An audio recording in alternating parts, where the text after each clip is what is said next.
মাঝে আর মাত্র একদিন, তারপরই মুসলমানদের ধর্মীয় উৎসব ঈদুল আজহা।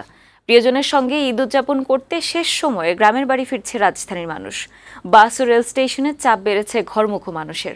সময় মেরে সব ট্রেন ছেড়ে যাওয়ায় স্বস্তি জানিয়েছেন যাত্রীরা। সালমা জাহান মুক্তার প্রতিবেদন।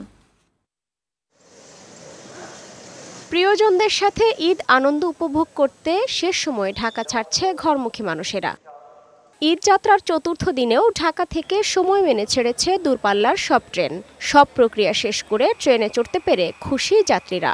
মা বাবা বাড়িতে থাকে, তো মা বাবার সাথে দেখা করা হবে আর বাড়ির মানুষদের সাথে মেলামেশা করা হবে, তো এটাই আনন্দ করি। যেটা বাড়িতে যে মানে একা একা ঢাকা শহরে একা ঈদ করে তার কোনো মজা নেই। ঈদ যাত্রা স্বাভাবিক রাখতে সারা দেশে রেলের কর্মকর্তা কর্মচারীরা কাজ করছে বলে জানিয়েছে রেল কর্তৃপক্ষ। টিকিট কালোবাজারি ঠেকাতে বাংলাদেশ রেলওয়ে বিভিন্ন পদক্ষেপ নিয়েছে বলেও জানান তিনি। শতভাগ টিকিট অনলাইনে বিক্রি করা, টিকিট যার প্রমাণতা এটা নিশ্চিত করা, এই যে 3 ধাপের যে বিশেষ চেকিং কার্যক্রম, এখানে হেল্প ডেস্কের পাশাপাশি সার্বক্ষণিক মনিটরিং এবং আমাদের সবচেয়ে বেশি হচ্ছে যে গোয়েন্দায় নজরদারি। আপনারা জানেন যে র্যাব, আমাদের এসবি, পুলিশ, ইভেন এনএসআইডি যে সকল পর্যায়ের সহযোগিতায় আমরা কিন্তু এটা সম্ভব করতে পেরেছি।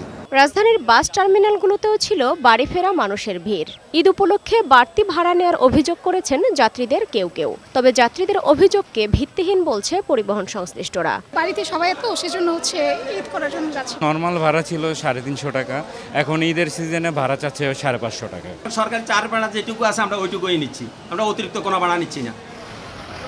সালমা জাহান মুক্তা, বৈশাখী সংবাদ, ঢাকা।